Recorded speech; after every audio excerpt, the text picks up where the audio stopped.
एक जगातला सगळ्यात चांगला उद्योग आहे. जगात माणसं जिवंत आहे तोपर्यंत चालणार आहे. याला मंदी बंदी काही नाही.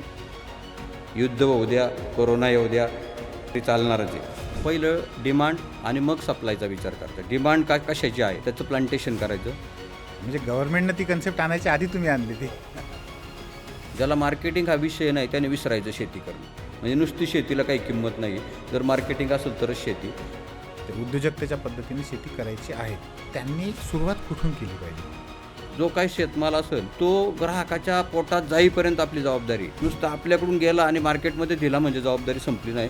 ग्राहकांनी फीडबॅक दिला पाहिजे, अरे एक नंबर क्वालिटी, मग जिंकलो आपण.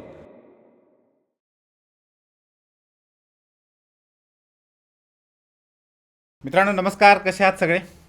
मित्रांनो, पुण्यामध्ये हिंजेवाडी IT पार्क आहे आणि या IT पार्कमध्ये तुम्हाला माहीत आहे की AI आहे, सॉफ्टवेअर आहे, कम्प्युटर आहे, अशा सगळ्या क्षेत्रामध्ये कामकाज चालतं. पण ह्या हिंजेवाडीच्या ह्या IT पार्कच्या मागेच बोडखेवाडी आहे आणि ह्या बोडखेवाडीमध्ये जे काम चालतं ते संपूर्ण जगाला, म्हणजे IT पार्क कदाचित आकाश जे आपण म्हणतो ते जर कवेत घेत असेल तर जमीन धरून ठेवणारं, आपल्या लोकांना रोजगार देणारं आणि आपल्या शेतीतून नवीन दिशा दाखवणारं एक नवीन काम हे बोडखेवाडीमध्ये चालतं. आणि बोडखेवाडीचे डॉक्टर ज्ञानेश्वर बोडके सर आज आपल्यासोबत ह्या सगळ्या विषयांवर गप्पा करण्यासाठी आहेत. सर, 3S टॉक पॉडकास्टमध्ये आपलं खूप खूप स्वागत आहे. नमस्कार. नमस्कार सर, मी जेव्हा पहिल्यांदा बोडखेवाडीला आलो होतो, आत्ता त्याला 4-1 वर्षाचा पिरियड झाला तो, आणि आपल्या ज्ञानज्योतीमध्ये कमवा शिकाच्या निमित्तानं मी त्यावेळेस आलो होतो. जेव्हा मी तिथनं येत होतो तेव्हा मला जो IT पार्क त्याचं ते माझ्यासाठी ते नवीन होतं. आणि त्याच्यानंतर लगेच जो भाग लागला तुमचा गावाचा भाग, तिथनं मग आपली जमीन, मग मला माझ्या गावाची आठवण येईल अशा पद्धतीचं वातावरण लागलं. आणि मग तुम्हाला जेव्हा मी पहिल्यांदा भेटलो, ते सगळं बघितलं, त्यावेळेस एक नवी दिशा, म्हणजे ठीक आहे IT पार्क कदाचित आकाशवरती जाऊन पकडत असेल, पण आपल्या मातीला धरून ठेवणारं, आपल्या मातीतून नवीन दिशा दाखवणारं आणि खऱ्या अर्थानं आपले प्रश्न सोडवणारं मॉडेल मला त्या ठिकाणी पाहायला मिळालं. अगदी थोडक्यामध्ये जर हे सांगायचं म्हटलं तर शेतकरी उद्योजक कसा होईल, उद्योजकतेकडे कसा वळेल, ह्याच्यावरचा सगळा तुमचा प्रवास आहे. आणि तुम्ही असं संपूर्ण एक इको मॉडेल ते डेव्हलप केलेलं आहे. नुसतं इको मॉडेल डेव्हलप केलेलं नाही आहे, तर ते तुम्ही जे स्वतःच्या रूपाने तो एक आदर्श घालून दिला आहे, तुमच्या कुटुंबाच्या रूपाने पण तो एक आदर्श घालून दिला आहे. तर ह्या सगळ्या मागची जी प्रेरणा आहे, शेतकऱ्यानं उद्योजक झालं पाहिजे, ही जी प्रेरणा आहे ही कुठून आली आणि ते कशी आली? तर सुरुवातीला तशी ट्रॅडिशनल शेती करत होतो. बरं. पण ट्रॅडिशनल शेतीमध्ये काही मिळत नव्हतं, म्हणून विचार केला की आता हे किती दिवस करायचं. बरं. खूप कष्ट करायचं, बाजारात घेऊन जायचं आणि तिथं तुम्हाला न विचारता तो त्या मालाचा रेट ठरवतो. मिळेल ते घ्यायचं आणि यायचं. हे किती दिवस चालणार, म्हणून पॉलीहाऊसचा कोर्स केला. काहीतरी वेगळं करायचं. कोणत्या वर्षी सर? 1999ला बरं. पॉलीहाऊसचा कोर्स केला. कोर्समधून सगळं समजून घेतलं आणि लक्षात असं आलं की ही शेती वेगळी केली तर त्याच्यात पैसे मिळतील चांगले. आणि शेतकऱ्याचं चांगलं पैसे म्हणजे काय, तर त्याला 2 वेळचं छान जेवण आणि कुटुंब छान चाललं पाहिजे, एवढीच अपेक्षा असतात. मग ते केल्यानंतर पॉलीहाऊस तयार केलं. त्याच्यामध्ये कार्नेशन फुलांची लागवड केली आणि ही फुलं सगळेजण पुणे आणि मुंबईमध्ये पाठवायची. मी दिल्लीला पाठवायचा विचार केला, कारण मला जे गुरु मिळाले, भरत भोजने किंवा सुभाष गुले, ही माणसं यांनी सांगितलं की आपण तिकडं पाठवायची व्यवस्था करू. आणि मग तिकडं पाठवलं आणि बघता बघता 10 लाख रुपयाचं जे घेतलेलं कर्ज होतं ते 14 महिन्यात फिटून गेलं. बरं. 1999मध्ये? हो, 1999मध्ये. 2000मध्ये कर्ज फिटलं. मग लक्षात असं आलं आणि घरातल्याही लोकांना वाटलं की शेती चांगली. आधी मला कोणी साथ देत नव्हते घरातले, कारण खूप मोठी गुंतवणूक केली, अडचणीतच येणारी अशी मानसिकता होती. पण नंतर घरातल्या लोकांच्या लक्षात आलं की इतके चांगले पैसे जर शेतीमध्ये मिळत असेल तर बाकी काय करायची गरज आहे. आणि मग माझ्यासोबत आई, वडील, बायको हे सगळे काम करायला लागले. आणि त्या कामातून मग मजूर ही समस्या बाजूला ठेवून आम्ही स्वतःच काम करत गेलो. आणि मग त्या लोकांना, चांगल्या लोकांशी संबंध यायला लागले. दिल्लीला रेल्वेने फुलं, मी त्याच्या आधी रेल्वेतही बसलो नव्हतो, पण माझी फुलं रेल्वेने जायची. त्याच्यामुळे चांगल्या लोकांशी संबंध आल्यानंतर लक्षात असं आलं की शेती जर चांगल्या पद्धतीने आणि मार्केटिंग चांगलं केलं तर त्याच्यात पैसे आहे. आणि मग हा जर दररोज पैसे देणार असेल, आपण नोकरीला जातो, 10-12 तास काम करतो आणि पैसे मिळतात. इथं 2-4 तास काम करून मालक म्हणून तेवढेच पैसे मिळतात, तिथं नोकर म्हणून मिळतात. मग हे लक्षात आलं की हा व्यवसाय नक्कीच चांगला आहे आणि घरातलेही त्यामुळे पॉझिटिव्ह झाले. सगळे निगेटिव्ह होते शेतीबद्दल, पॉझिटिव्ह झाले. म्हणजे पहिल्या त्या यशानं तुम्हाला तो कॉन्फिडन्स दिला हो की येस मी करू शकतो. हो हो. आणि मग सर हे मॉडेल कसं तयार केलं तुम्ही? आणि मग हे सगळं बघता बघता टी व्हीवर कार्यक्रम दाखवायला सुरुवात केली. त्यांना यशोगाथा पाहिजे होत्या. दूरदर्शनवर कार्यक्रम झाला, अनेक चॅनेलवर कार्यक्रम झाला आणि मग असं वाटलं की आपण काही करू शकतो चांगलं. आणि मग करता करता लोक यायला लागली माझ्याकडं की तुम्ही इतक्या छोट्या 10 गुंठ्याच्या क्षेत्रामध्ये एवढे चांगले पैसे कमावला, रेल्वेने तुमची फुलं जातात, तुमच्या घरातली लोक तुमच्या सोबत आहेत सगळी, तर काय आहे? तर मग मी सगळी सांगायचो जे काय रेग्युलर घडलं ते पैसे कसे मिळाले ते बघून खूप लोक यायला लागली. मग लोक यायला लागल्यानंतर नाबार्ड जी बँक आहे, नाबार्डने मला सांगितलं की माऊली ही लोक येतात ना, यांचा ग्रुप संघटन करा तुम्ही. आणि मग 11 लोकांना घेऊन आम्ही अभिनव फार्मर्स क्लब नावाचं शेतकरी गट बनवला. कधी बनवला आपण? हा बनवला 2004, 15 ऑगस्ट 2004 साली. बाबा, म्हणजे गव्हर्नमेंटनं ती कन्सेप्ट आणायची आधी तुम्ही आणली? हो. आणि सुनील जाधव म्हणून नाबार्डला मॅनेजर होते, त्यांनी मदत केली त्याच्यामध्ये सगळी, कारण टेक्निकल आम्हाला काही माहिती नव्हतं. त्यांनी टेक्निकल, आम्ही प्रॅक्टिकल. आता तो ग्रुप चालू केला आणि मला चांगले पैसे मिळायला लागले. माझ्याबरोबर त्या 11-15 जणांनाही चांगले पैसे मिळायला लागले. मग ते ऐकून खूप लोक यायला लागले. मग त्या 15 जणांच्याही मुलाखती पेपरला यायला लागल्या. काय होतंय, आज मीडिया जो आहे ना, मीडियाला यशोगाथा पाहिजे असतात, चांगल्या सक्सेस स्टोरी, आणि त्यांनाही चांगली माणसं पाहिजे असतात. मग हे सगळं करत असताना आम्ही स्वतःचं शरीर किंवा आचरण, वागणूक कशी असावी म्हणून 100% निर्व्यसनी राहायचं सगळ्यांनी ठरवलं. त्या आम्ही सगळे माळकरी पण आहोत म्हणजे बऱ्यापैकी. आणि निर्व्यसनी असल्यामुळं घरात रोज संध्याकाळी निवांत बसणं, गप्पा मारणं, विचारांची देवाणघेवाण करणं. हे उद्योजक कसे मिटिंग घेतात तशा घरात जेवताना मिटिंग व्हायला लागल्या. आणि त्याच्यातून रोज नवीन वेगवेगळं. आणि हे सगळं केलं, ग्रुप एकत्र झाला, फुलांची शेती केली आणि फुलांचे भाव पडले. कारण खूप फुलांची डिमांड आणि सप्लाय आम्ही पाहिलंच नाही. मला पैसे मिळतात म्हणून सगळ्यांनी फुलं लागवड केली, सगळे दिल्लीला पाठवायला लागले. आणि बघता बघता प्रोडक्शन कॉस्टपेक्षा निम्म्याच्या कमी किमती आल्या. मग लक्षात असं आलं अडचणीत. मग बाकी आमचा 300 लोकांचा ग्रुप झाला होता. मग लोकांना असं वाटलं की याच्यामुळं आपलं नुकसान होते. जेव्हा फायदा होत होता तेवढे सगळे जवळ येत होते आणि नुकसान व्हायला लागल्यानंतर परत ग्रुप तुटला, कमी लोक झाली. मी म्हणलो घाबरू नका, आपण बदल करू त्याच्यामध्ये, कारण घाबरलं तर हा व्यवसाय संपणार आहे आणि आपण व्यवसाय म्हणून शेती करतोय. आणि मग आम्ही इंग्लिश भाजीपाला सुरू केला, फुलं बंद केली, कारण फुलांचं डिमांड नव्हतं आणि फुलं खात नव्हतं कोणी. डेकोरेशनसाठी Mother's Day, Father's Day, Valentine Day, काही डेलाच फुलं विकली जायची आणि बाकीच्या डेला रेटच नसायचे.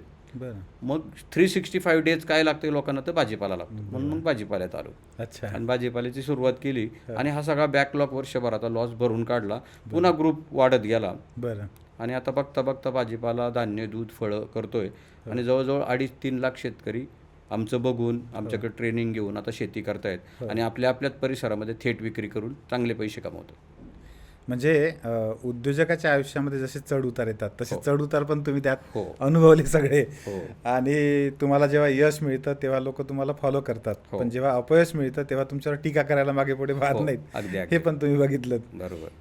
सर, जेव्हा आपण म्हणतो की उद्योजकीय पद्धतीनं शेती केली पाहिजे, तर पारंपरिक पद्धतीनं लोक जशी शेती करतात ती आणि उद्योजकीय शेती किंवा उद्योजकीय दृष्टिकोनातून केलेली शेती, याच्यात काय असे मुख्य फरक आहेत? उद्योजकीय शेती म्हणजे पहिलं डिमांड आणि मग सप्लायचा विचार करायचा. डिमांड कशाची आहे त्याचं प्लांटेशन करायचं. प्लांटेशन करताना रोज तुमचं तिकडं लक्ष पाहिजे.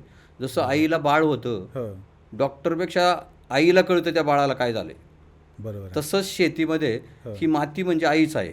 त्या मातीला काय लागतंय काय नाही याचा अभ्यास आपण सगळ्यांनी केला पाहिजे. आणि अगदी काय तो फार मोठ्या लेवलच्या अभ्यासाची गरज नाही. आईला कुठलं ट्रेनिंग सेंटर आहे, आई बाळांना 20व्या 22व्या 25व्या वर्षी आईला बाळ होतं, ते बाळ झाल्यानंतर ती कुठे ट्रेनिंग घेते कुठलं काय, पण बाळाला किती सुंदर सांभाळते. तसं आम्हाला शेतकऱ्यांना फारसं काही गरज नाही. आम्ही रोज जर राऊंड मारला 15 मिनटं तर सगळं कळतं. रोपं बोलतात आपल्याशी आणि मग त्यांना काय लागतं काय नाही, किती लागवड करायची, किती हार्वेस्टिंगला आलं आहे, ह्याचा अभ्यास करणं म्हणजे उद्योगाची शेती. त्याचसोबत जो काही शेतमाल असेल तो ग्राहकाच्या पोटात जाईपर्यंत आपली जबाबदारी. नुसतं आपल्याकडून गेला आणि मार्केटमध्ये दिला म्हणजे जबाबदारी संपली नाही. ग्राहकाने फीडबॅक दिला पाहिजे, अरे 1 नंबर क्वालिटी, माझी ॲसिडिटी थांबली, माझं हे थांबलं, मग जिंकलो आपण. मग तो ग्राहक पुढच्या वेळेस 2 रुपये वाढूनही द्यायला तयार होतो. म्हणजे इथपर्यंतची जबाबदारी म्हणजे उद्योजकाची शेती. त्याचसोबत आपण कोणाकडनं काय घेतलेलं आहे, पैसे असतील, बँक असतील, काय असेल, त्या सगळ्यांचे पैसे वेळच्या वेळी रिपेमेंट झाले पाहिजे. पैसे घेतानाच तो विचार पाहिजे मी रिपेमेंट कसं करील. आणि ज्याच्या डोक्यात काही विचार नाही आहे, कुठली मिटिंग नाही आहे, कुठला एकत्र चर्चा नाही आहे, ती संपणार आहे. ते उद्योग नाहीच आहेत. बरं. म्हणजे हे गरजेचं आहे. शेतकरी लेवलला कुठलाही अभ्यास केला जात नाही. शेजारच्यानी लागवड केली की आपण पण करायची. शेजारचा बाजारात जाऊन ट्रकचे पैसे भरता येत नाही त्याला, रेंटचे, हा पण तेच करतो.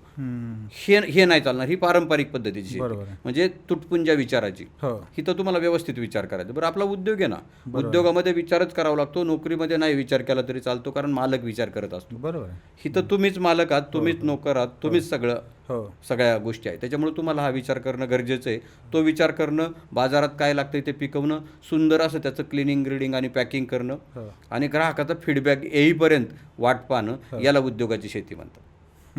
आणि असे उद्योजक जर झाले तर आपल्या देशाची लोकसंख्या 141 कोटी, ह्या सगळ्यांना चांगलं खायला लागणार आहे. बरोबर. आणि हे पैसेही द्यायला तयार आहेत. तुम्ही जेव्हा सांगत होतात ना, तेव्हा मला जे महात्मा गांधींचा जो विचार होता तो आणि छत्रपती शिवरायांचा जो विचार होता तो, हे दोन्ही आठवत होते. कारण उद्योजकीय वृत्तीने, म्हणजे तुम्ही जेव्हा सांगत होतात की माती जसं आपली आई असते तसं आपण तिचं हे करतोय, हा जो गुण आहे तो पण, आणि उद्योजकीय दृष्टीने तुम्ही जी बांधणी करता, म्हणजे मी माल पिकवला आणि देऊन टाकला, माझं संपलं असं नाही, तर तो समोरच्याला, ज्याला कोणाला मिळतो आहे त्याला खरंच त्याचा प्रॉब्लेम सॉल्व्ह होतोय का, खरंच त्याला ते फायदेशीर ठरतं, इथपर्यंतचा जो विचार आहे, जो कदाचित छत्रपती शिवरायांनी त्यावेळेस केला होता, तसाच त्या विचाराची मला असं वाटतं की ही आहे. सर, तुम्ही जेव्हा हा विचार प्रत्यक्षामध्ये आणला तुमचं काम करत असताना, तेव्हा काय अडचणी गेल्या त्याच्या? वडील तर आमचे पारंपरिक शेती करायचे. कधीच त्या शेतीमध्ये लिखाण नव्हतं. म्हणजे किती पैसे टाकलेत आणि किती मिळणार आहे असला कुठला ताळमेळ नाही. शेजारच्यानी 4 युरियाच्या बॅग टाकले की आमचे वडील 10 टाकायचे. त्यांना वाटायचं फार प्रोडक्शन येईल. असं झालंच नाही. जमीनही खराब झाली. त्यांना स्वतःनाही अनेक आजार आले. आणि या सगळ्या सिस्टम बिघडत गेल्या, नजरेने पाहिलेलं होतं. म्हणून मी हे सगळं करताना प्रत्येक गोष्टीवर बारीक नजर ठेवून, बऱ्याच वेळा प्रोडक्शन कॉस्टवर पण आमचं लक्ष असतं. बाजारात किती भाव पडले तरी प्रोडक्शन कॉस्ट इतकी कमी करतो की बाजारात काही मिळू द्या, प्रॉफिटच मिळालं पाहिजे, अशी पण सिस्टम. कारण उद्योजक आहे. बरोबर आहे. आता मला नुसतं माझंच कुटुंब नाही चालवायचं. आम्ही 2-3 लाख शेतकरी आहेत आता. 2-3 लाख शेतकरी? हो, 2-3 लाख शेतकरी, सगळे एकमेकावर अवलंबून आहे. मग एकमेकांना पार ग्राहक देण्यापासून आम्ही सगळं करतोय. त्याचबरोबर कुठली रासायनिक खतं तर वापरतच नाही, पण ऑर्गॅनिक खतं पण फारशी विकत घेत नाही, तर आम्ही स्वतःच बनवतो. मग त्यासाठी देशी गायी सगळ्यांनी ठेवल्या. आता ग्रुपला नाही म्हणलं तरी 3-3.5 लाख गायी आहेत. आणि ह्या सगळेजण गायीचं दूध पुणे मुंबईसारख्या शहरामध्ये 100-150 रुपये लिटरने विकतो, पण गावांमध्ये पण 100 रुपये लिटरचा भाव मिळतोय. आणि दुधाला 10-20-25 रुपये खर्च करून जर 100 रुपये मिळत असेल तर गायी पण आईसारख्या सांभाळायला लोकांनी सुरुवात केली. कारण तिला सांभाळता आपल्यालाही सांभाळते, आपलं कुटुंबही सांभाळते, त्याचबरोबर निसर्ग सांभाळते, त्याचबरोबर अनेक लोकांचे आजार घालवलेत आता त्या दुधामुळं. कारण देशी गाईचं दूध खूप सुंदर दूध आहे, लोक सांगतात. काल परवा आमच्याकडून एक जण सांगितलं की बाबा मटनमध्ये खूप प्रोटीन्स असतं. मी म्हणलो देशी गाईच्या दुधाचं पनीर घेऊन जाऊ आपण आणि मटन घेऊन जाऊ. तर देशी गाईच्या दुधामध्ये मटणापेक्षा 3 पट प्रोटीन जास्त मिळालं पनीरमध्ये.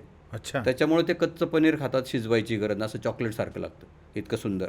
म्हणजे चांगली लोक आणि खूप सारे डॉक्टर याच्यामध्ये आहेत. आमच्या आता पुण्यामध्ये पाहिलं तर 74-75% डॉक्टरच भाजीपाला खरेदी करतात, दूध, पनीर, आम्रखंड, धान्य. त्याच्यामुळं पैशाचा काहीच प्रश्न नाही. ते म्हणतात तुमच्या कष्टाचे पैसे तुम्हाला मिळालेच पाहिजे, कारण तुमच्या कष्टाने 20-25 हजाराची वर्षभरात आम्ही भाजी खरेदी करतो आणि 2 लाख रुपये मेडिसिनचे वाचवतो, तरी आम्ही 1,80,000 किंवा 1.25-2 लाखाला प्रॉफिटमध्ये आहोत. आणि आरोग्य आमचं 10-20 वर्षांनी तुम्ही वाढवून देत आहे. त्याच्यामुळे डॉक्टर सगळे सांगतात की शेतकरी फार महत्त्वाचा आहे आपल्या सगळ्यांसाठीच. कारण शेतकऱ्याचा आहार नसला तर आमची औषधं गोळ्या पण चालत नाही. आम्ही सांगतो की पहिलं जेवण कर आणि मग गोळ्या किंवा औषधं घे, असं. त्याच्यामुळे ह्या सगळ्या सिस्टम उद्योजकाला सांभाळणं फार गरजेचं आहे. आणि शेतकऱ्यांनी खरंच शेती म्हणून शेती करू नये. आता एक जगातला सगळ्यात चांगला उद्योग आहे, जगात माणसं जिवंत आहे तोपर्यंत चालणार आहे, याला मंदी बंदी काही नाही.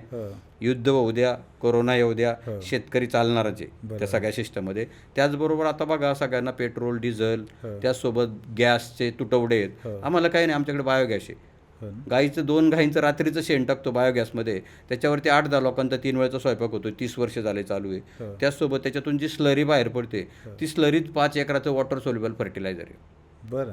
आणि यंग जनरेशन ही जी पोरं आहेत आमची, आता इंजिनियर झाले, चांगले शिक्षण झाले, ती ते सगळं बनवत असतात. बरोबर. म्हणजे तरुण पिढी याच्यात आणल्यामुळं, शिकलेली मुलं याच्यात आणल्यामुळं, टेक्नॉलॉजी त्यांची आणि कष्ट आपले, असंच कॉम्बिनेशन करू भक्ती आणि शक्ती या दोन्हीचा मिलाप एकत्र करण्याचं काम आम्ही सगळेजण करतोय. तुम्ही संपूर्ण एक इकोसिस्टीम तयार केली आहे. हो. म्हणजे अगदी शेणापासून, त्याच्या स्लरीपासून तर दुधापर्यंत, पनीरपर्यंत, हो, तुमच्या शेवटच्या प्रॉडक्टपर्यंत. बरोबर.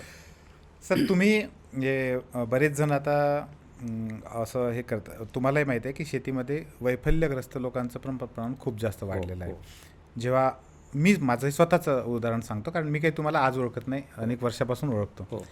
मी जेव्हा तुमच्याविषयी सांगतो तेव्हा मग काही लोक म्हणतात, अरे ते सर पुण्याच्या जवळ त्यांची शेती आहे, बरोबर, त्याच्यामुळे त्यांना ते शक्य आहे, आपल्याला कुठे शक्य, असं निगेटिव्ह विचार पण करणारे लोक खूप असतात. बरोबर.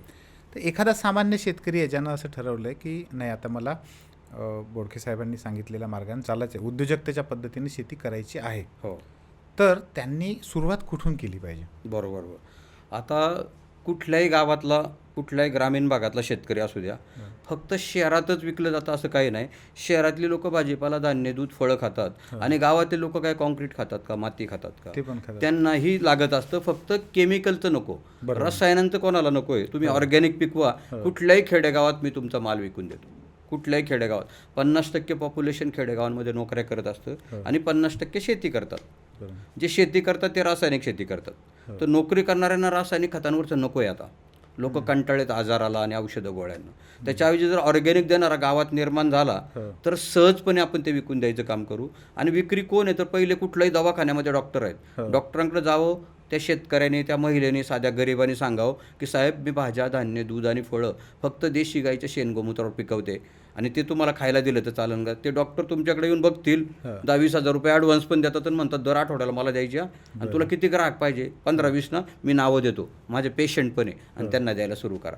त्यांनाही त्यांची पूर्ण सिस्टम लवकर बरी करायची असते, त्यांचे रिझल्ट फास्ट यायचे असतात. आता शैला देशमुख नावाची अहिल्यानगरमध्ये एक महिला, एकदम साधं कुटुंब, तिच्या नवऱ्याचा एक हात अपंग आहे. आता 2-4 महिन्यापूर्वी आमच्याकडे त्या ट्रेनिंगला आल्या. ट्रेनिंग झाल्यानंतर त्यांना सुरू करायचं सांगितलं. त्या ट्रॅडिशनल शेती करायच्या आणि बाजारात बसायच्या विकायला घेऊन. कितीतरी वेळा त्यांना जाण्या येण्याचा खर्च पण नाही निघाला. त्याच्या आधी 6 महिने कष्ट केलेले, खतं वापरलेली, 100% ऑर्गॅनिक शेती केली, गाई घेतली, हायड्रोपोनिक चारा बसवला, सगळं केलं. आणि आता काल परवा त्यांनी सांगितलं मला विकायला जायचं. तर मी म्हटलं तुमच्या त्या चौकात एक डॉक्टर साहेब आहेत असे ते आमच्या ओळखीचे आहेत. हो म्हणे, आहेत ते. म्हणलं मग जावा बा तिकडं. गेल्या ते तिकडं, तर त्या म्हणलं तुम्ही फोन करा. म्हणलं फोन करायची गरज नाही, तुम्ही आधी जावा, मी त्यांच्याशी बोलत. त्या गेल्या आणि त्यांनी ते दाखवलं, भाज्या घेऊन जा म्हणलो, डॉक्टरांना खायला दिल्या. आज डॉक्टरांनी त्यांना 56 ग्राहक दिलेत, एकाच माणसाने 56. त्यांच्याकडे तेवढं मटेरियल पण नाही, 10-12 लोकांचं मटेरियल आहे. असे अनेक उदाहरणं रोज तयार होतात म्हणजे या सगळ्या सिस्टममध्ये. कोल्हापूर असू द्या, सांगली असू द्या, सातारा, नंदुरबार, धुळे, बीड, सगळ्या खेडेगावांमध्ये बाजूला जे 15-20 किलोमीटरवर शहर असतं, खेडेगावात पिकवतो आणि त्या शहरात नेऊन विकतो. शहरातले पैसे गावात आणतो आणि गाव आणि घर डेव्हलप करतो. साधं गणित आहे. शहरात पैसे पण त्यांना खाता येत नाही पैसे. बरोबर आहे. त्यांना गावातलं मटेरियल पाहिजे असतं आणि त्यांना पैसे द्यायचे असतात कोणाला तरी. मॉलवाल्याला देणारे, हातगाडीवाल्याला देणारे, मग शेतकऱ्याला का देणार नाही? फक्त शहरातला पैसा आपल्याला गावात न्यायचा आहे. सरकारकडेही काही मागायची गरज नाही, काही नाही. तुम्हाला आपल्यात मालाचे चांगले पैसे मिळाले तर आपणही जगू. 10-20 महिला बचत गटांच्या महिलांनाही रोजगार देऊ. आजूबाजूचा टेम्पोवाला ड्रायव्हर आहे, त्याला धंदा नाही, त्यालाही ट्रान्सपोर्टचं, मटेरियलचं काम देऊ, आपल्या लोकांना काम मिळेल. इतका साधा व्यवसाय आहे. फक्त न्यूनगंड काय, यांना शहर आहे आणि आम्ही गावात आहे. गावात जरी असले तरी गावातले लोक भाज्याच खातात, धान्यच खातात, दूध खातात, फळं खातात. ते काय कॉन्क्रीट आणि माती खातात का?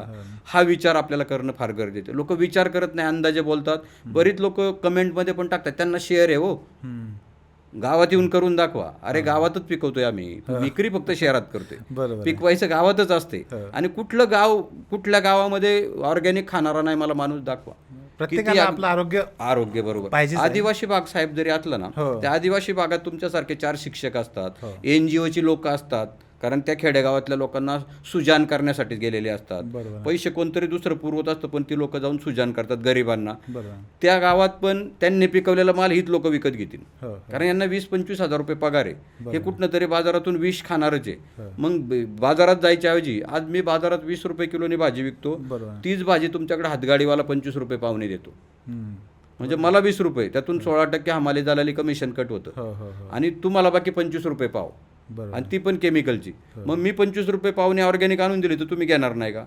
साहजिक. हातगाडीवाल्यापेक्षा मॉलवाल्यापेक्षा मी नक्कीच चांगला आहे. बरोबर आहे. कारण आरोग्यावर आपण चर्चा करू, हो. तुमच्या समस्यावर चर्चा करू, हो, हो. आणि मी 10 मिनिटं जरी शहरात गेलो ना, बऱ्याच लोकांचे स्ट्रेस घालवतो. कारण निसर्गातल्या बातम्या सांगितल्या लोकांचा स्ट्रेस पण कमी होतो. जातो. इतकं निसर्गाला लोक महत्त्व देतात. हे खेडेगावातल्या सगळ्या शेतकऱ्यांनी करणं गरजेचं आहे. कोणाला नावं ठेवून काय होणार आहे? नावं काय ठेवायचं, त्यातलं काय घ्यायचं ते घ्यायचं. आपल्या देशात नावं ठेवणारे जे आहेत ना, ती काहीच कामाची नाही राहिली. प्रचंड मोठी संख्या आहे. बस बस बस. आणि तसली टुकार खूप आहेत, आणि त्या टुकारांमुळे देशामध्ये खूप अडचणी निर्माण होतात. बरोबर. आणि चांगली पॉझिटिव्ह थिंकिंगचं यंग जनरेशन त्यांच्यामुळे बाजूला डायव्हर्ट होते. बरोबर. आणि मग 13 जागा भरायच्या असल्या की 5,000 पोरं इंटरव्ह्यूला येतात कंपनीमध्ये, आणि जागा 13च भरायच्या. हो. आणि 5,000 पोरं 500 रुपये भरून 8-8 दिवस तिथे इंटरव्ह्यूसाठी शहरात राहतात, पैसे खर्च करतात, आणि जाताना 13 जणांना नोकऱ्या लागतात, बाकीचे परत जातात. ह्या सगळ्या समस्या आपल्याला याच्यामुळे दूर करता येईल का, हा विचार करणं फार गरजेचं आहे. तुम्ही खूपच मुलाचं सांगितलं, त्यात मी एक असं जोडील की आज सगळे दळणवळणाची साधनं वाढलेली आहेत, जागतिकीकरण आहे. हो. म्हणजे कुठूनही पिकवलेला माल अगदी पुण्यातून महाराष्ट्रातून तो पार परदेशामध्ये जातो. हो. मग आपल्या महाराष्ट्रातल्या खेड्यापाड्यातून तो मुंबईत येणार नाही असं नाही, बरोबर, सहज येऊ शकतो. सहज येऊ शकतो. आणि म्हणजे आजकाल सगळ्याच सुविधा उपलब्ध झालेल्या आहेत, त्याच्यामुळे विक्रीचा प्रश्नच नाहीये. नाही. ते तुम्ही सांगितलं तसं तुझं आहे तुझं पाशी परी तू जागा चुकलाशी असं लोकांचं होऊन बसलेलं आहे. हो, हो, हो. अगदी. ही सगळ्यात मोठी गरज आहे. सर, तुम्ही शेतकरी बचत गट आणि फार्मर्स प्रोड्युसर कंपनी ही जी कन्सेप्ट आहे ती खूप चांगली राबवली. हो. म्हणजे गव्हर्नमेंटनं फार्मर्स प्रोड्युसर कंपनीचा कायदा 2013ला आणला. हो. पण तुम्ही सांगितलं की ते तुम्ही साधारण 2000च्या आसपास ते अभिनव फार्मर्स क्लब त्यावेळेस स्थापन केला. हो हो.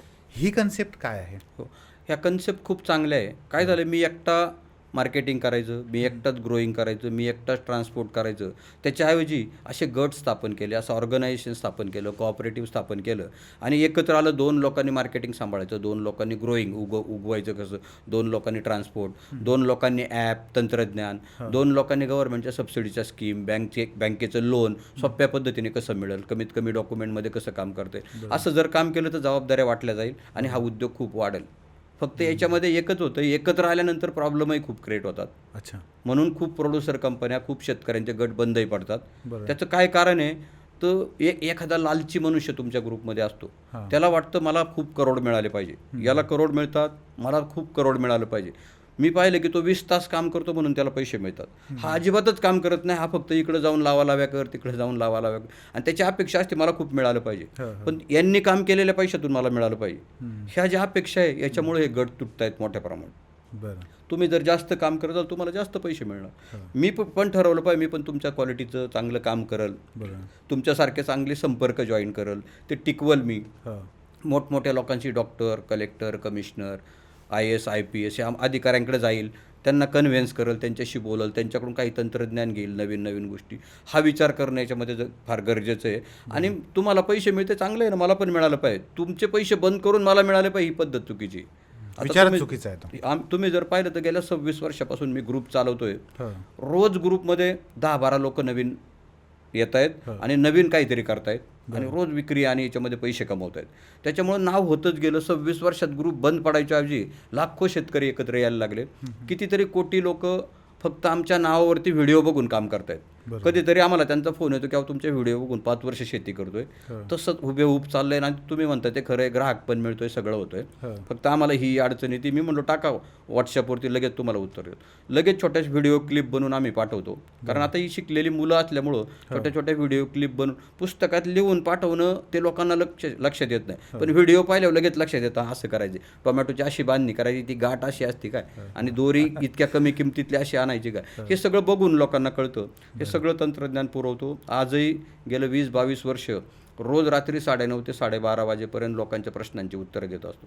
हा एक्स्ट्रा वेळ समाजसेवा म्हणून आपण लोकांसाठी देत असतो आणि त्याच्यामुळे गेल्या 26 वर्ष झालं ही अभिनव ग्रुपचं नाव कायम टिकून आहे आणि खूप चांगली लोकं एकत्र येत आहेत, खूप चांगली लोकं जोडली जात आहेत आणि खूप तरुण मुलं ज्यांना नोकऱ्या नाही ते नोकऱ्याकडे न वळता स्वतःचा उद्योग म्हणून आमचं अभिनवचं मॉडेल वापरून स्वतःचा उदरनिर्वाह खूप चांगला करतात आणि चांगले पैसेही कमवतात.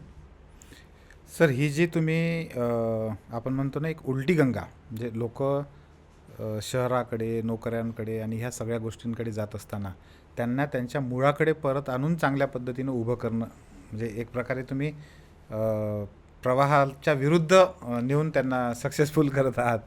हे करत असताना तुम्हालाही कधी असे अनुभव आले असतील की हरल्यासारखं वाटतंय, हे सगळं आपण करतोय पण लोक साथ देत नाही किंवा त्यांना असं कधी असा क्षण आला कधी?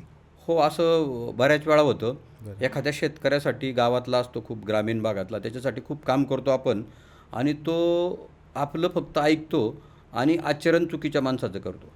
तेव्हा खूप फील होतं की कशासाठी करायचं. कधी कधी कंटाळा येतो ना या सगळ्या गोष्टी. कधी कधी बऱ्याच लोकांना असं वाटतं हे आपल्या हाताखालीच कामाला आहे. म्हणजे असं आज प्रश्न विचारला, उद्या परत म्हणलो 3 लाख लोक आहेत, सगळ्यांना उत्तरं द्यायचं, तू तेच का परत विचारतो?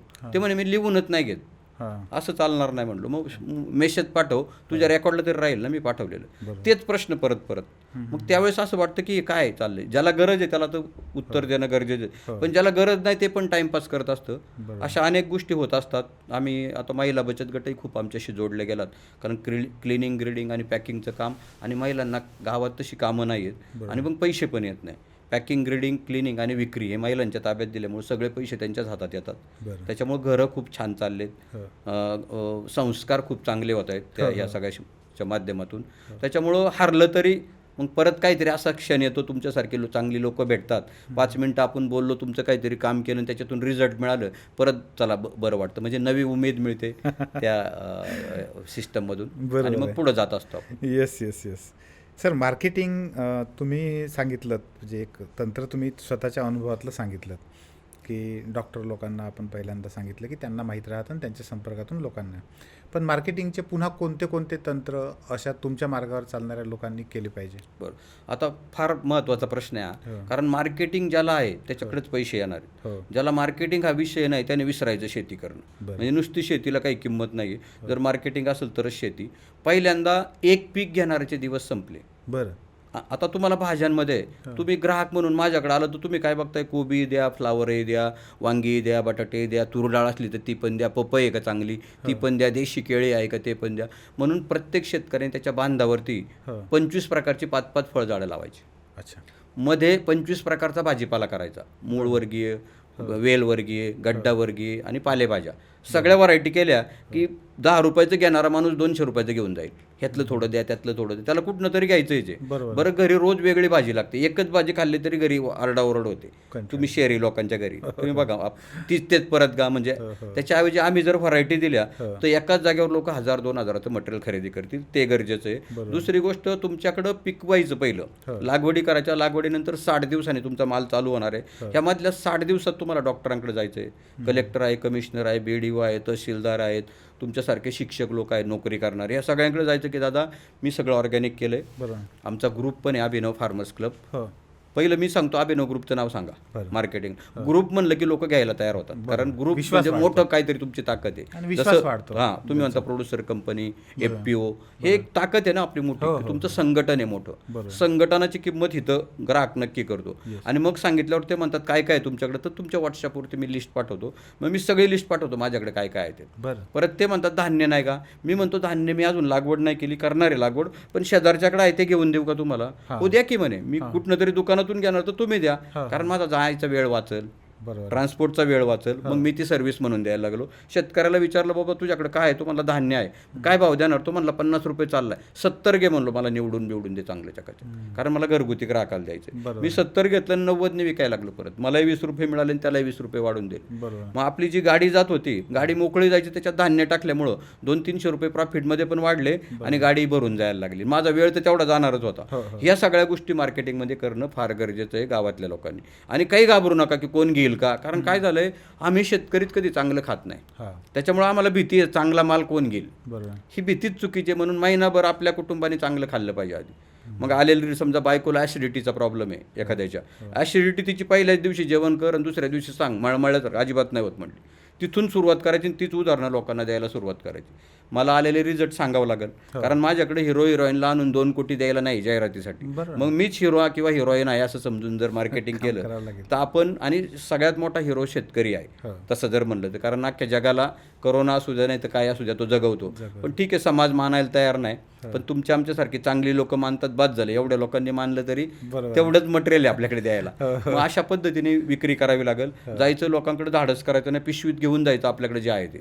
कुणी पाहुणा रावळा आला तर बाहेरून काही वडे समोसे विकत नाही आणायचं. आपल्याकडे सीताफळे तेच कापून द्या, भुईमुगाच्या शेंगा आहे त्याच उकडून द्या, भाजून द्या, जे आहे ते द्या लोकांना. ते म्हणतात अहो चव फार चांगली.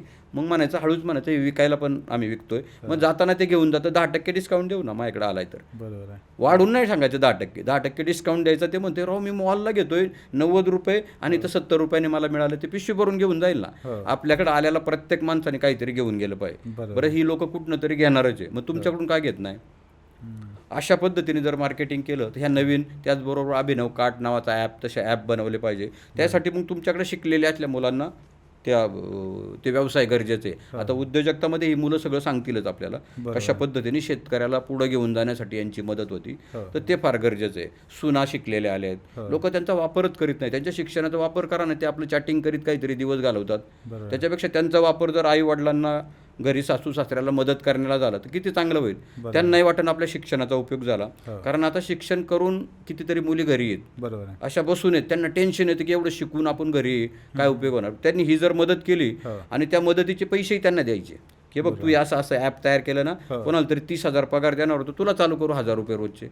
ती खुश होईल, अजून तिच्या आनंदात भर घालता येईल. ह्या सगळं थिंकिंग पॉझिटिव्ह ठेवून आपल्याला जर करता आलं तर इतक्या मोठ्या लोकसंख्येचा देश आहे, आपल्याला काहीच अवघड नाही. आणि कुठल्याही खेडेगावात हे विकू आपण, कारण आपल्याकडे सुरुवातीच्या काळामध्ये 5-10 ग्राहकांचं मटेरियल असतं. 5-10 ग्राहक मिळणार नाही तुम्हाला 1000-1200 लोक वस्तीच्या गावामध्ये, मग काय राहिलं. अशा पद्धतीने आम्ही लोकांना तयार करतो. आणि खरंच खूप साधी माणसं, एकदम साधी माणसं पण विक्री इतकी छान करतात. थोडेसे सुरुवातीला त्रास होतात, आम्ही ती सगळी मदत करतो, कारण ते नवीन असतात ना. एखादं म्हणलं नको तुझं मला, की ते जरा नाराज होतं. मी म्हणलो नाराज नाही व्हायचं. आम्हाला कितीतरी वेळा लोकांनी उसकले, सोसायटीच्या बाहेर काढले, दरवाजे लावलेत आम्ही भाजी विकायला गेल्यावर. हे झालं, हे तुम्हाला नाही होऊन देणार म्हटलो आम्ही. आई कन्व्हिन्स करायला आमच्या पाठीमागं कोणीच नव्हतं, कारण डायरेक्ट मार्केटिंग हा कन्सेप्ट 25 वर्षापूर्वी अख्ख्या जगात पहिल्यांदा अभिनव ग्रुपने आणला. आमचं बघून अमेरिकेत, ऑस्ट्रेलिया, इथिओपिया, केनियामध्ये सुरू झाले. तिकडं नव्हतं डायरेक्ट मार्केटिंग, आपल्याकडे सुरू झाल्यावर त्यांनी घेतलं. कारण आपल्या देशातली लोक म्हणले आम्ही आता तिकडं पण डायरेक्ट करतो, शेतकऱ्यांकडे जाऊ. त्याच्यामुळं बऱ्याच लोकांना वाटतं की शेतकरी काही करू शकत नाही, पण सगळे शेतकरी, सामान्य शेतकरी पण या पद्धतीने काम केलं तर सहज चांगलं काम करू शकतो, एवढं नक्की. आम्ही खरंच सुदैवी आहोत की हे सगळं इतक्या वर्षापासून अखंडपणे, अजिबात न हारता तुम्ही कंटिन्युअसली करत आहात आणि आज आमच्या स्टुडिओमध्ये तुम्ही आहात. आमच्यासाठी खरंच मोठी गोष्ट आहे. सर, हे सगळं करत असताना कुटुंबाची साथ कशी भेटली? आता तुम्ही पहिलं सांगितलं तुमच्यासारख्या माध्यमं आमच्यासोबत होती, म्हणूनच अभिनव ग्रुप जगभरात पोचला गेला. जगभरात लाखो शेतकरी याच्यामध्ये पैसे करोडो रुपये कमवतात. त्याचं कारण तुम्हीच आहे सगळेजण. तुम्ही जर आमची जाहिरात केली नसती, आम्हाला समाजापर्यंत पोचवलं नसतं, तर कदाचित आम्ही गावातच असतो आणि त्या गावातल्या मर्यादित सिस्टममध्ये राहून, तुम्हालाही माहिती आहे की ग्राहक नसतो, म्हणून शहरात पोचवायचं काम तुम्हीच केलं आहे. आणि हे सगळं करत असताना सुरुवातीला लोकांचा विश्वास नव्हता घरातल्या, पण जसं चांगले पैसे कमवायला लागलो, चांगली लोक आपल्याकडे यायला लागले, हिरो हिरोईन आमच्या भाज्या घेतात, आमच्या शेतावर आल्या आमच्याबरोबर सेल्फी काढतात, आम्ही त्यांच्याबरोबर काढत नाही, आपोआप घरातल्यांची साथ मिळायला लागली. घरातले निगेटिव्हच असतात शेतीला सुरुवातीच्या काळामध्ये, पण आपण असं काही काम जर केलं म्हणजे लोक काय सांगतात की तुम्हाला काहीतरी जादू करावी लागेल तरच, म्हणजे चमत्कार केला तरच लोक नमस्कार करतात. तसे चमत्कार ऑर्गॅनिकच्या शेतकऱ्याकडून आपोआप होत असतात डायरेक्ट मार्केटिंग केल्यामुळं. 10 रुपयाची भाजी 100 रुपयाने विकली जाते, त्यामुळे घरात पैसे चांगले येतात. आणि बायकांना किंवा घरातल्यांना काही त्यांच्या सगळ्या गरजा जर पूर्ण झाल्या आणि महिन्यात एकदा त्यांना कुठेतरी फिरायला नेलं तर तेही खुश होतात. आणि ते काम आम्ही गेल्या 26 वर्षापासून करतोय, कंटिन्युअसली करतो. सर, हे करत असताना नवीन नवीन तंत्रज्ञान पण तुम्ही स्वीकारलेलं आहे. आता सध्या कोणतं असं तंत्रज्ञान आहे जे शेतीला तुम्हाला वाटतं की खूप चांगलं पुढे घेऊन जाईल? आता सगळ्यात महत्त्वाचं मार्केटिंग, त्याला ॲप असणं गरजेचं आहे. ट्रान्सपोर्ट किंवा आता भरपूर उबर ओलाच्या गाड्यांनी करता येतं, पोर्टर आलेत आता, त्यामुळे ते सगळ्या नवीन गोष्टी आल्यात. त्याचसोबत ऑटोमेशन आहे, कारण रोज जाऊन शेतीचा पंप चालू करायचा आणि खांद्यावर फावडं घेऊन पाणी द्यायचं, त्याच्याऐवजी ड्रीप ऑटोमेशन, मग गायींना हायड्रोपोनिक चारा, छोटे छोटे पॉवर टिलर्स बेड बनवायला. UP बिहारची लोक 30,000 रुपये घेतात बेड बनवायला. तेच काम माझा मुलगा 500 रुपयाच्या पेट्रोलमध्ये 2 तासात करतो. म्हणजे पैसे वाचले, वेळही वाचला आणि इतकं क्लीन आणि चांगलं काम करतात कारण मालक काम करत असतो स्वतः. त्याचसोबत मग बायोगॅस आहे. अशा सगळ्या तंत्रज्ञानाचा वापर जेवढं गरजेचं आहे तेवढंच.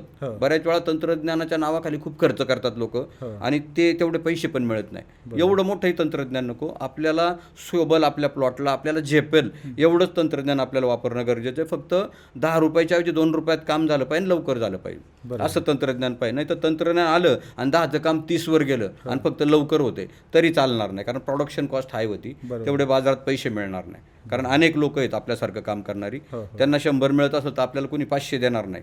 आपल्याला फार फार तर 120-20 रुपये वाढून देतील. लोक खूप पैसे वाढवतात. यांचं असं आहे ना, मग आपलं असं एवढं आणि खूप चांगलं ब्रँडिंग आणि खूप चांगलं पॅकिंग केलं, फेल्युअर गेली सगळी. या 25 वर्षात 12,000 सिस्टम माझ्या नजरेसमोर फेल्युअर गेलेल्या पाहिल्यात, खूप खर्च करून. ही सिस्टम कशी थोडक्यातून तुमच्याकडे जेवढी कॅपॅसिटी तेवढ्याने व्यवसाय सुरू करा, हळूहळू वाढवत चला. निर्व्यसनी राहिल्यामुळे खर्च चुकीचे होत नाही. त्याच्यामुळे या सगळ्या छोट्या छोट्या गोष्टी पाळत गेलो आणि त्या पाळल्या तर आपल्याला काहीच अशक्य नाही. तुम्ही या सगळ्या तंत्रज्ञानाचा आपल्याला पाहिजे तशा पद्धतीनं उपयोग करून हे करत गेले. तर तुम्ही हायड्रोपोनिक्सचं जे सांगत होतात ना, मी ज्यावेळेस तुमच्याकडे आलो होतो, मला आठवतं, मला वाटते 19च्या आसपास वगैरे असेल, कोरोनाच्या आधीचा पिरियड होता. त्यावेळेस तुम्ही नेमकंच ते हायड्रोपोनिक्सचं बसवलं होतं सगळं ते सेंटर. मी आताही जेव्हा माझ्या गावाकडे जातो, अजूनही लोकांनी हायड्रोपोनिक्स सारखं तंत्रज्ञान स्वीकारलेलं नाही आहे. मात्र तुम्ही ते तेव्हाच स्वीकारलं आणि ते कंटिन्युअस करत पण आहात. तर लोकांना हे तंत्रज्ञान जे नवीन आहे, जे चांगलं आहे, ते स्वीकारून पुढं जाता यावं, याच्यासाठी काय करता येईल? तंत्रज्ञान स्वीकारण्यासाठी लोक बघतात आणि लोकांना वाटतं हे आपल्या आवाक्यातलं नाही. लोकांनी त्यातलं इकॉनॉमिक्स काढलं पाहिजे की किती खर्च होतोय. आत्ता आपण जमिनीत चारा लावतो, जमिनीतल्या चाऱ्याला 10-20 गुंठे जागा लागते 5-7 गायींसाठी. 10-20 हजार लिटर रोज पाणी लागतं, एक माणूस लागतो, 2 बायका खुरपायला लागतात, खतं टाकावी लागतात. आता हे बघा, 7 गायींच्या चाऱ्याला 20 गुंठे जागा नाही, 48 स्क्वेअर फीट जागा लागते, 100 लिटर पाणी लागते, तिथं 20,000 लिटर लागते. माणूसच नको आहे. 15 मिनटं मुलगा सकाळी वेळ देतो आणि 7 गायींचा चारा तयार करतो. हे तंत्रज्ञान का लोक समजून घेत नाही. बरं, जमिनीत लावलेल्या चाऱ्याला 5-7 रुपये खर्च येतोय, माझा स्वतःचा पगार पकडलात, आणि ह्या चाऱ्याला 2 रुपये 75 पैसे खर्च येतो. तो चारा 3 महिन्यांनी 3.5 महिन्यांनी तयार होतो. हा चारा अवघ्या 7 दिवसात 8 दिवसात तयार होतो. त्याच्यामध्ये 7-8% प्रोटीन्स, त्याच्यामध्ये 19% प्रोटीन्स, फायबर. म्हणजे आपल्याला हा सगळा विचार करणं. पशुखाद्य घेतोय 38 रुपये किलोनी, त्याच्यात केमिकल असते, याच्यात अजिबात केमिकल नसते. कारण मी ऑर्गॅनिक दूध देणं पण गरजेचं आहे. जर 120 रुपयाचा लोक भाव देत आहेत, बाकीच्या दुधाला 30 रुपये 40 रुपये भाव आहे.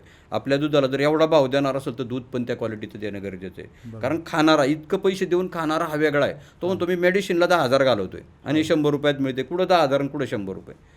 माझा 10,000 मेडिसिनचा खर्च वाचतोय. त्याच्यामुळे ही लोक पैसे द्यायला तयार आहेत. असा तंत्रज्ञानाचा वापर आपल्या सगळ्यांना करणं. आणि हायड्रोपोनिक तर फार गरजेचं आहे सगळ्यांच्याच घरी.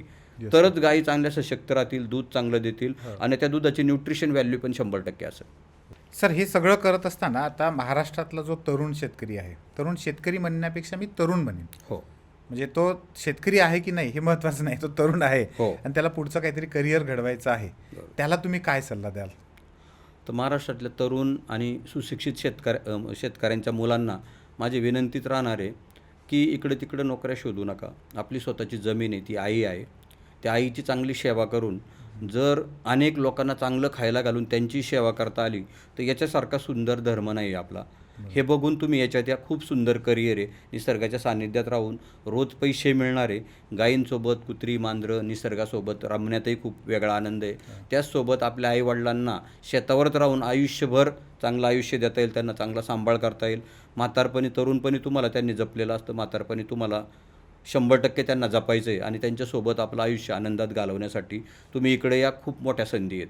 नोकरीमध्ये नोकऱ्या नाही, पण इकडं खूप संधी आहे आणि आम्ही सगळी मदत करू. आपल्या चॅनलमार्फत, आपल्या सगळ्यांमार्फत आपण या सगळ्यांना मदत करू. सर, खूप खूप धन्यवाद. खूप सुंदर मार्गदर्शन महाराष्ट्रातल्या सगळ्या तरुणांना तुम्ही आज या ठिकाणी केलं आणि मागची 25 वर्ष अखंड तुम्ही हे सगळं करत आहात, हे आज समजून घ्यायची संधी दिलीत. खूप खूप धन्यवाद सर. धन्यवाद.